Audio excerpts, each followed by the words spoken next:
দাদা কেমন আছেন? হ্যাঁ ভালো আছি। আপনি কি ভাবতেছেন?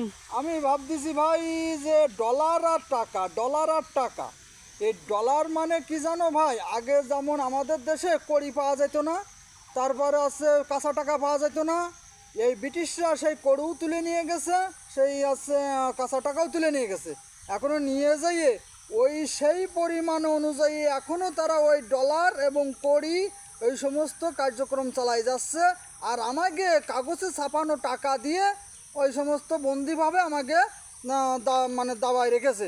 তাই ব্রিটিশরা মনে করতেছে না যে আমরা এখনও সেই কাঁচা আছি। কিন্তু হ্যাঁ, তোমাদের চাইলে আমরা ধরতে পারিছি এখনও আমাদের দেশে যে মাটিতে যে কাঁচা টাকাগুলো আছে, আমাদের বৈজ্ঞানিক ছেলেপেলে এটা রিসার্চের মাধ্যমে উঠানোর চিন্তা করতেছে। তোমাদের যদি 100 কোটি মন স্বর্ণ থাকে, তা আমাদের এই দেশে অন্তত 150 মন স্বর্ণ উঠানোর ক্ষমতা আমাদের বৈজ্ঞানিক ছেলেপেলেরা চেষ্টা চালাচ্ছে।